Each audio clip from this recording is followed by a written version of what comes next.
Good evening, everybody. Thank you so much for joining us tonight for our Breast Cancer Now Facebook Live session. Tonight we're going to be talking about BRCA gene alterations and in particular the NHS Jewish BRCA programme that is ongoing at the moment.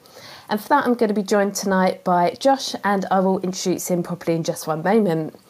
But before we get going, the usual housekeeping. So if you do have any questions that you'd like to ask us tonight, please do write them in the comments below. We will try to answer as many as we can as we go through tonight, but anything we don't manage to answer, we'll write answers to you in the comments over the next few days, so do keep an eye. We will try and get answers to everybody. If there is anything that comes up tonight that you want to talk through in more detail, if you'd like to speak to one of our nurses, you can always call our helpline, which will be open again tomorrow from 9 a.m. So we're open Monday to Friday, 9 till 4, and on Saturdays from 9 till 1. And the number for that is 0808 800 6000. You can also write your question to us using our Ask Our Nurse service, and we will put the details for all of that in the comments below. So any questions you want to ask to one of our nurses, please do feel free to get in touch. So I think that's it from a housekeeping point of view. So I would like to invite in Josh. So Josh is the Head of Science, Education and Outreach at Jnetics, and they're supporting the NHS with the genetic testing programme for people of Jewish ancestry, and he's going to tell us a bit more about the programme later. But first I'd like to welcome you, Josh. Thank you so much for joining us tonight. Thank you very much for having me. It's a pleasure to be here. And I think a great place to start for people is if you just want to tell us a little bit about yourself and how you came to work with people at increased risk of cancer, and then we'll get into tonight's topic. Of course, thank you. So, as you say, I'm the Head of Science, Education and Outreach at a small charity that works within the Jewish community called Jnetics. We have a big expertise in doing actually a slightly different type of genetic testing to what we're going to be talking about today. We actually run the service to do preconception carrier screening for those of Jewish ancestry, because in a very similar manner to BRCA, those of Jewish descent have a much higher risk of genetic disorders, of inheriting genetic disorders. We'll get into that in a little bit, but it's all to do with ancestry and history and things like that. And so a few years ago, we went into partnership with NHS England, along with another charity called Higher Cancer Care, to do the outreach and promotion for those of Jewish ancestry to highlight the availability and the access to this program. We really come from the education perspective. We actually started as an education charity. So our role really is to try to talk to people about it, help people to understand why this is something important, what it means, and then along with High, who they operate as a support charity for those with cancer, the families of those with cancer, and actually, since this program, those with a BRCA gene fault as well. So my personal background, I actually came to the charity from a teaching background. I was a teacher for 14 years. I was a biology teacher. And I got to the point where I loved what I was doing, but as many teachers might say, sometimes you just need a little bit of a break. So this really was the perfect scenario for me. I still get to talk about science. I still get to engage with people on a daily basis. I just have less marking to do. So really, that's kind of me, where I am. Actually, my degree, although it was a long time ago, and the world of science has moved on a lot since then. My dissertation, I did a degree in biochemistry. My dissertation was in the genetics of ovarian cancer. I've taught what the BRCA genes do, for example, in A level for many, many years. So really, this kind of brought all of the different aspects of my career to date together. So that's really why I'm here to talk to people about inherited cancer and cancer risk. That's amazing, and that makes so much sense having heard you speak before, Josh, knowing that you have a teaching background, because Gene alterations and genetics, it's such a complex area and it can be quite difficult to understand. And I know you are absolutely brilliant at explaining it and making it understandable. So I think that's possibly a great place to start before we get into the ancestry side of things, is for anyone watching that doesn't know what a BRCA gene is or a BRCA gene alteration, if you could explain a little about what it is and how it relates to breast cancer, I think that would be really helpful for people. Of course. The first thing to say is that a slight misnomer is that you have the BRCA gene and that can lead to your increased risk. Fundamentally, we all have BRCA genes. They are really, really important genes. There's two, some people say there's three. So there's BRCA1 and BRCA2, which is what this test is related to. Um, they are checkpoint genes. They're known as tumor suppressor genes. It's one of those aspects of science where we discover what they do when they don't work. So we discovered them in relation to tumors developing. It was known that when they're active, they stop tumors from forming. Now, our cells are replicating the entire time. They're constantly growing, dividing, producing new cells. And that's a really important part of our body. Otherwise, it simply wouldn't be able to function. Now, these BRCA genes, what they do is that they're very, very clever. They can line up and they hook onto your DNA and they can travel along it and they can actually double check that all of the code is correct. So they kind of act like auditors or proofreaders. So what they do is they'll go along and they can either, if there is a mistake, because mistakes do happen when our DNA replicates or copies itself for a new cell, they can either correct it, or if it doesn't have the ability to change it, or the mutation that's occurred is kind of too big, or a double strand break, for example, then it can signify to the cell that this cell is now too damaged and we need to go into a process called apoptosis. That's kind of programmed cell death, i.e. we just break down the cells and recycle them. So the problem comes that when these genes aren't functioning properly, they miss letters. It's as if you're proofreading the email that you wrote and you're just reading a bit too quickly and you let some typos through. That's fundamentally what's happening when they're a bit damaged, or the language that we're using is when there's a gene alteration or a gene fault in there. So when they're not working properly, they allow other changes in the DNA to creep through. And when that cell copies itself and replicates, it means that comes on with it. And if a couple of these build up and they build up in quite dangerous parts of the cells, in parts of the genome, then that can be the basis of a tumor and cancer forming. So that's where the name.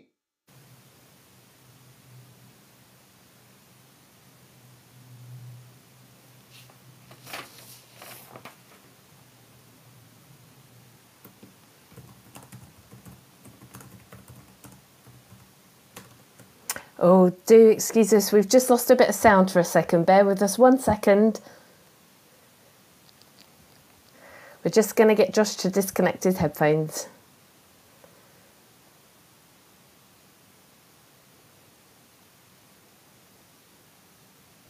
Okay, can you hear me now? We're back in business. Brilliant. Sorry, my fault. So really that BRCA gene, it protects our cell. So when the BRCA gene goes wrong, it kind of allows cancer to creep through. So that's where it becomes really important in this heritable cancer, because sometimes you can inherit a faulty copy or a non-functioning copy from one of your parents. It can be your mum or your dad. It's not gender specific, although the outcomes are quite gender specific.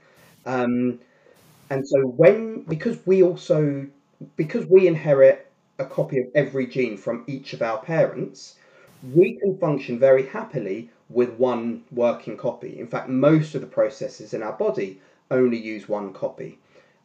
This is another example, brown and blue eyes.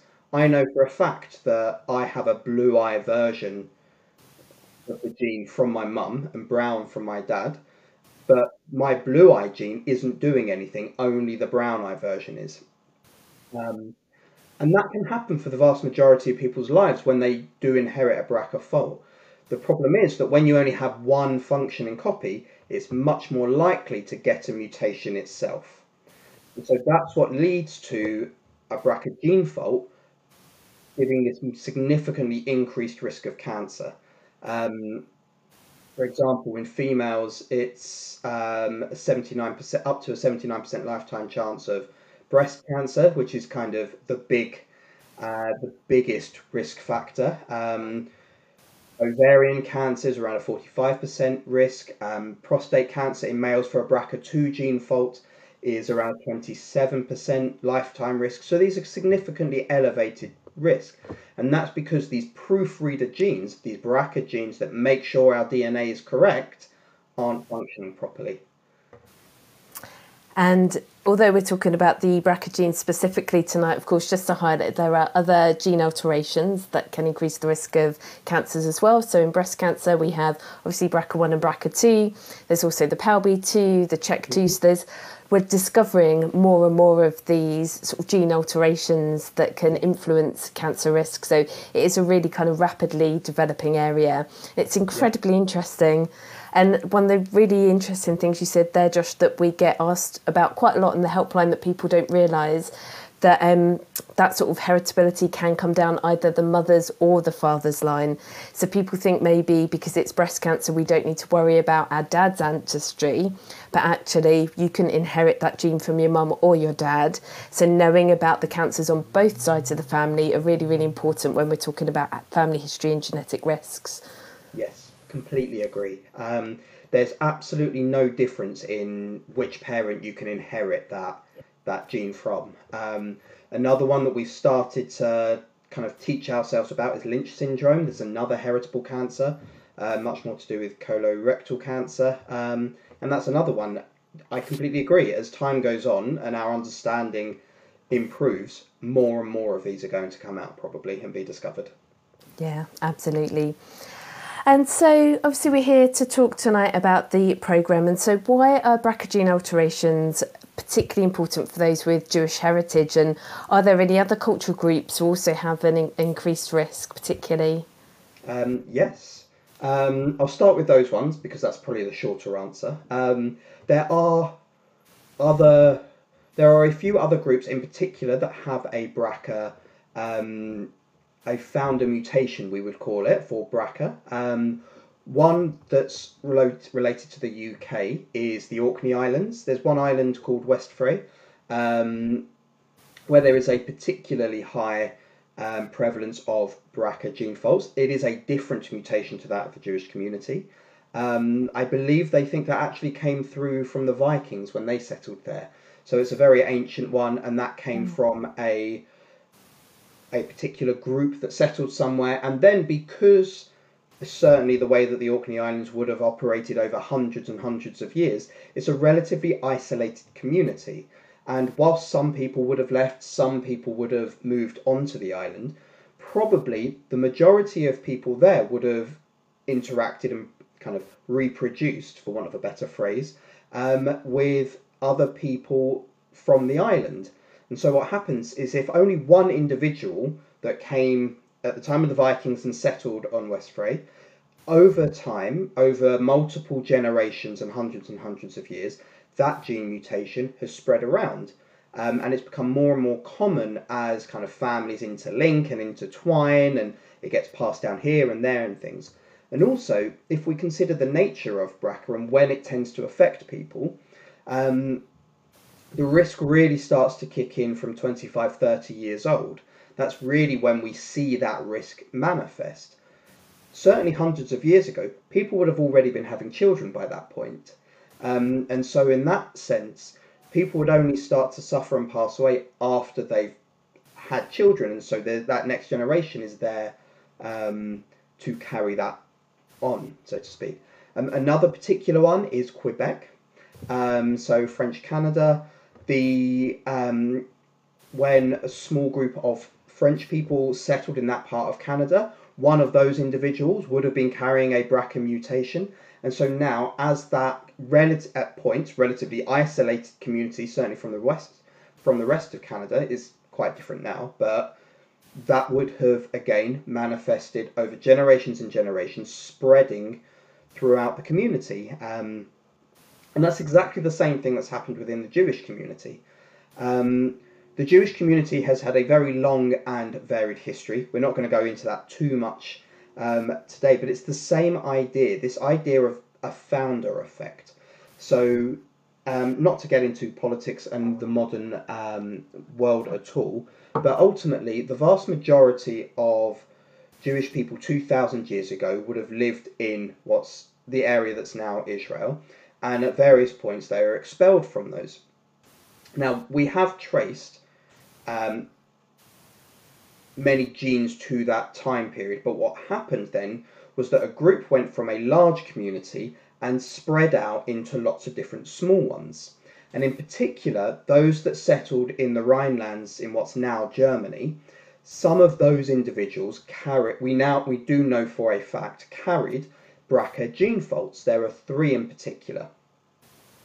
So what happened is we went from this one large community into lots of small ones, and they stayed quite isolated from each other. So in exactly the same way as people in West France and in French Canada, these groups stayed very tight-knit. They interbred within themselves. So if only one person started with that mutation, give it a couple of generations, and a whole bunch of people have it until it becomes a bigger and bigger proportion of that community. Now, since then, and actually, there was a cemetery found in a town called Erfurt in Germany, and please do stop me if I'm just kind of going off on a geeky tangent, an old Jewish cemetery from the 13th century that had around 300 remains in it, and people far more intelligent than myself managed to extract DNA from inside the teeth of these remains. They identified them via genetic markers as Ashkenazi Jewish, and they identified the same 3 founder mutations for the BRCA gene fault in that community from the 13th century as we are finding on the NHS Jewish BRCA testing program now. So we know for a fact that they have come through generations and hundreds of years.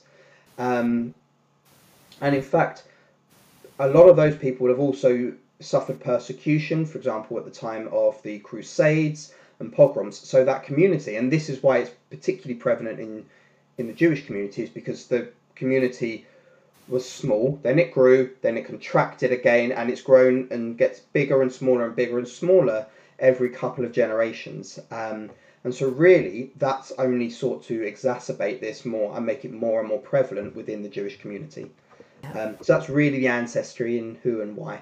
Amazing.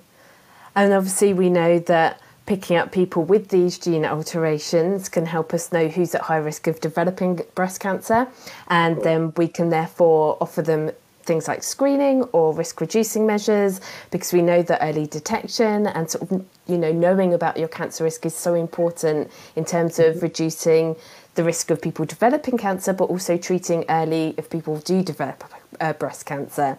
So actually, you know, highlighting populations where we can say it's good to test this population so that we can actually, you know, pick up who's going to be at risk and put some interventions in place is incredibly important. And knowing about your cancer risk, it's such a complicated area, as we said earlier, and it can be really difficult for people. So it's important for people to know that there is support out there if it's something that you're worried about. There are places that you can go to talk through it in more detail or to get support, and we'll come on to that in a little bit later. But it's also very empowering for people, I think, to know about their health risks if they want to, so that they have that power to have the information and to do something about it, which is, I know, very much what you're promoting through the programme. So if you could tell us a little bit more about the NHS programme, how people access it, what's happening with it, sort of how the programme's going, I think that would be a brilliant next piece. Of course, thank you. One thing that I found remarkable when I started work on this program was that there is an NHS BRCA testing scheme that's been running for years. It's called the R208 scheme, and to access that you have to have a first degree relative that has a diagnosed BRCA mutation, and it's brilliant that that is on the NHS. It's fantastic. It's how it should be. It was estimated that around 90% of Jewish BRCA gene fault carriers would be unaware of that status based on that testing program. And that's because not everybody does develop breast or ovarian cancer, for example. There might be no known family history associated to the BRCA, or what's actually more common is people weren't tested, so they didn't know that they were a BRCA carrier, especially if they were over a certain age when they developed a cancer, so that they simply wouldn't have associated it with BRCA. Plus, also some families are just lucky and don't. When we say there's a 79% lifetime risk of developing breast cancer if you're a BRCA1 carrier, that also means that there's a 20% chance that you won't. So what's incredible about this program and what's very different is that it gives access to anybody in that high risk group. You don't have to know that there is a family history of cancer or BRCA in your family, and that's very, very different. And really, that's where this kind of becomes a very standalone project. And it was done simply because this is a known demographic with that health risk. So anybody with at least one Jewish grandparent is eligible for this program and living in England, because the program is run by NHS England. That figure of one Jewish grandparent means that people themselves may not identify as Jewish, they may not practice, they may not live in a Jewish community, but DNA doesn't care about any of that. And if you have one Jewish grandparent, there is that risk of you inheriting that. And we know anecdotally of people that have been identified as being BRCA carriers having one Jewish grandparent. So we know that is picking people up. The test itself is an incredibly streamlined way to access genetic testing. You simply go to the website, jewishbrca.org, all one word, BRCA, and there's loads of information on that website, and there's a big banner at the top that says register here. That takes you directly to the NHS portal, and you need to put some very basic information. I think the most awkward thing is knowing your NHS number. And you register, and you will be sent a kit within a couple of weeks. The wait time is around 4 weeks to receive a kit at the moment. You will get that through the post. There's a whole bunch more information for you to read. And even at that point, you don't have to commit to doing the test. It is very much your own choice. So what I would really recommend in that sense is just go on, register, book your kit, get it through the post whilst you're thinking of it and whilst it's on your mind. Because then you'll get a couple of weeks until it arrives, and you can just kind of sit back and think. And just think, do I want to do this? You can reach out to actually the NHS team that coordinate the program. They have a free hotline with access to genetic counsellors at any point. The number for that is 0203 437 6001. Lines are open 9 to 5 Monday to Friday and to 7 p.m. on Wednesdays. And if someone's just thinking about getting tested, they can still use that number. It's not only after the test. That's really good for people to know. Yes, and that's an NHS scheme. There's no limit on it. There's no cost associated. Even if you're just thinking about it and you're worried about something, you can speak to a genetic counsellor. Amazing. You can also you can come to us to discuss it. You can go to our partners Chai to discuss it. You can go to Breast Cancer Now to discuss it. Absolutely. You can think, like, there's loads of people you can go to discuss it. And then when you get your kit, you sign the forms, you put a bit more information that tracks a little bit more about family history and ancestry and things like that. And you spit into a tube. You have to fill 25 millilitres into a little tube. Just for context, it took me 2 minutes. It took my wife 45 minutes when we did it. I'm not sure what that says about either me or her. But it was very, very simple.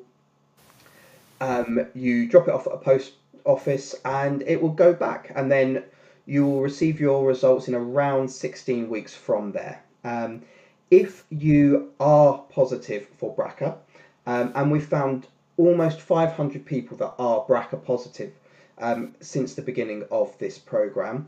You will then receive a consultation from one of the genetic counsellors dedicated to the program, and you will be referred directly into your regional genomic services for further testing. You'll be if you're female, you'll be referred to breast screening services. Many males will be referred to a program at the ICR and the Royal Marsden for prostate checks, say PSA tests. You will be referred to consultants, surgeons in terms of discussing mastectomies and any risk-reducing surgeries that you may want to consider. But it's also important to say none of that is required. It's always at your own choice. You can speak to people the entire way through. It is very much about what feels right for the individual. And we've had people coming to us that have had all of the risk-reducing surgery and people that have had none of the risk-reducing surgery. If you choose not to have the surgery, you are also put on the high-risk or very high-risk breast screening service. So you'll be called for an annual mammogram or MRI to check so that any cancer that does develop is caught as quickly as possible, because we know that the faster and earlier something is caught, the better the prognosis and the outcomes are. So it's all about giving people that knowledge of their own risk, and so that they can make a decision for what is right for them. Absolutely. And I think that's a really important point you make, Josh, and that's the same for anybody that has a gene alteration detected through sort of any means of testing, that support is there to know what that result means for you and what you can do about it if you choose to. And some people may be thinking, oh gosh, that sounds like a lot to take in, but actually you can take your time. There's no rush to make a decision. It's not, you've gone through the programme, you have to make a decision now, or you can't in the future. It's very much acknowledged that it's very complex decisions and it takes time to think them through. And some people do opt, once they've got that diagnosis, to not do anything about it. Other people, as you say, may well opt to have the enhanced screening, or some people want to look at their risk-reducing measures. And as you say, you can have surgeries, or there are some medications for some people. If you'd like to know more information about all of the different options, again, there's lots of information on our website, but actually sometimes talking to somebody that's been through it is the important thing. And I'd really like to highlight our Someone Like Me programme, because we do have people on our volunteer service that people can buddy with who have got a high risk of developing breast cancer with a few of the different gene alterations, but we definitely have volunteers who have BRCA gene alterations.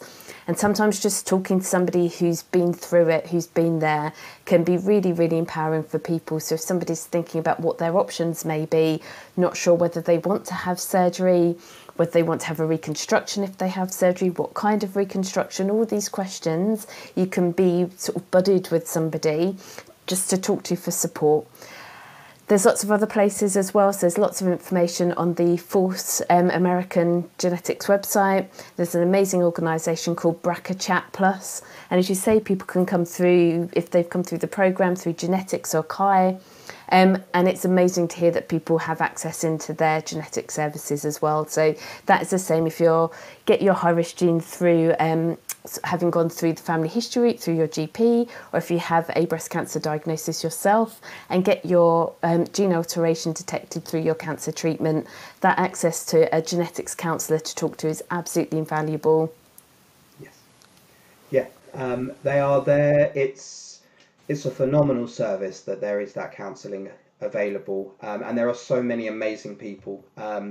Like you say, the Someone Like Me scheme, I know some of the people that volunteer on that, and they are amazing individuals. Actually, I was talking to one individual earlier today who is BRCA positive, and she found out before the current programme, and she elected for risk-reducing surgery for her ovaries, so a nephrectomy, but not a mastectomy. And we didn't discuss kind of why, but that's what was right for her. And she's the first person I've come across that's discussed that, like some surgeries but not others, for example. So it really is right for each individual. You do what is right for you. And I think that's a really important aspect of it for people, that what they're going through, there is somebody that will have lived experience and Yeah. can talk to you about it. And of course, these things aren't in isolation as well. So there's the impact on friends and family. So once one person is known to have a gene alteration, it's that complicated thought process of talking to your family about potential other risks. And I know the amazing organisation, the Fruit Fly Collective, have recently created some, they call them BRCA boxes. So they are little education kits around talking to children about BRCA gene alterations and cancer risks. So there's lots of support for all of these dimensions. So, it's just knowing where to turn for it. So we'll put as many links as we can in the comments down here, or, as you've said, Josh, people can either give you guys a call or call our helpline if you'd like any more information about any of this. But the support is out there.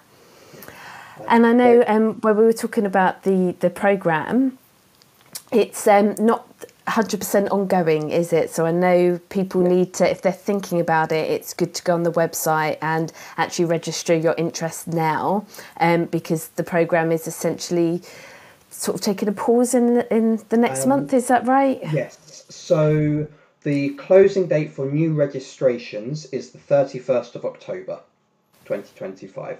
So there's still 6 weeks left, About 6 six, weeks. 7 weeks left to register. And if you register before that date and return your sample, it will be analysed, processed, and you will get your report. This was only ever scheduled as a 3-year programme. That's the way that the funding models work. And so we are coming to the end of that 3 years.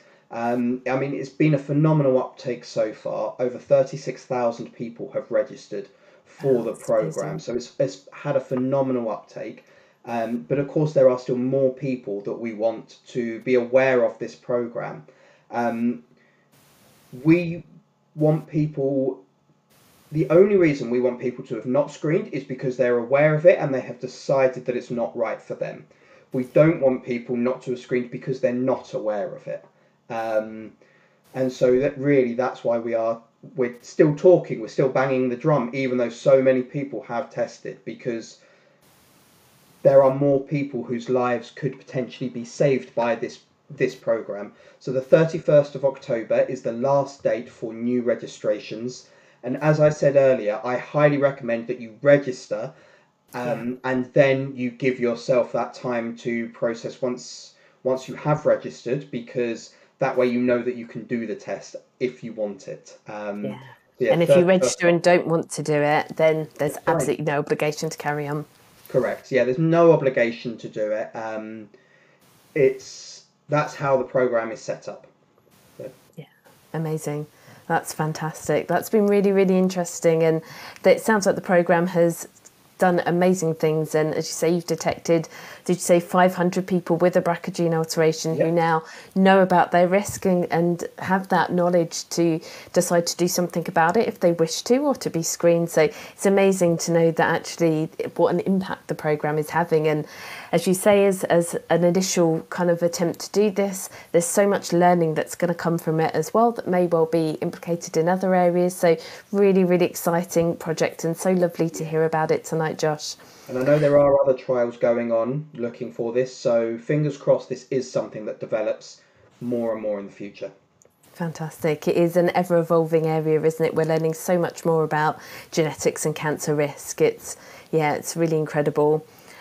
We did just have one question in from, more of a comment from Sarah, who has a CHEK2 mutation, who has sort of given a bit of her details and just said it is incredibly complicated. And absolutely, Sarah, all of this is very complicated with all the gene alterations. And we would just urge you to reach out for support if it's something you're struggling with.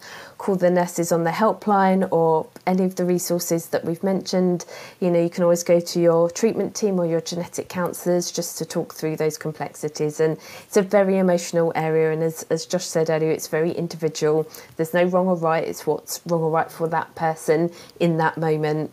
It's been absolutely amazing to hear from you, Josh, and I know we didn't get through all of the questions that we wanted to, but if there was sort of something that you wanted to leave with the people watching tonight, is there anything that you'd like to sort of pass on as a final remark? Thank you. Just to put you on the spot. Firstly, thank you so much for having me.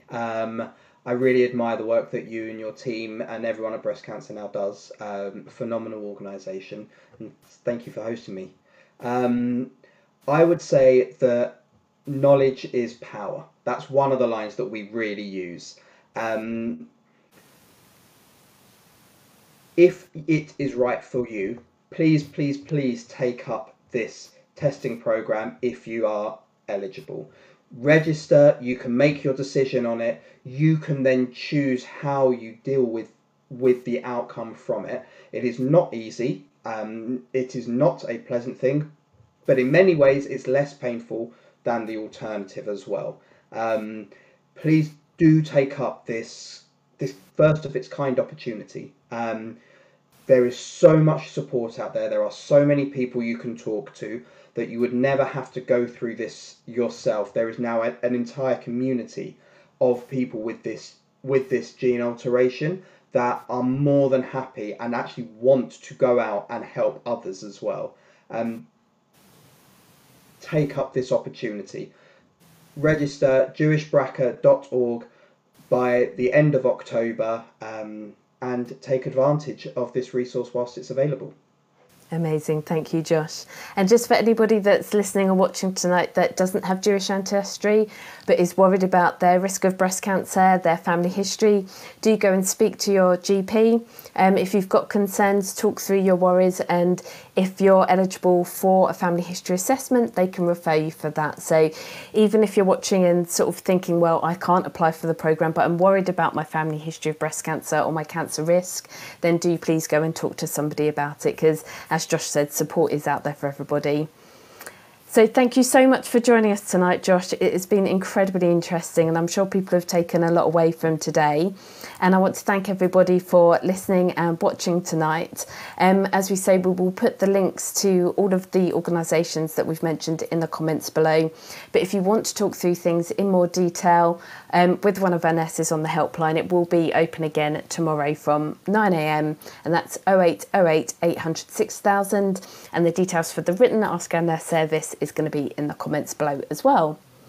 We do have another Facebook Live next week, which is around breast awareness. If you would like to watch that one, that will be on Wednesday the 24th, and that is at 7 p.m. Keep an eye on Facebook and Instagram, and there will be some advertising for that. So that's another fantastic one to watch as we come into Breast Cancer Awareness Month in October. So thank you again, Josh, and thank you everybody for watching, and we hope you all had a lovely evening.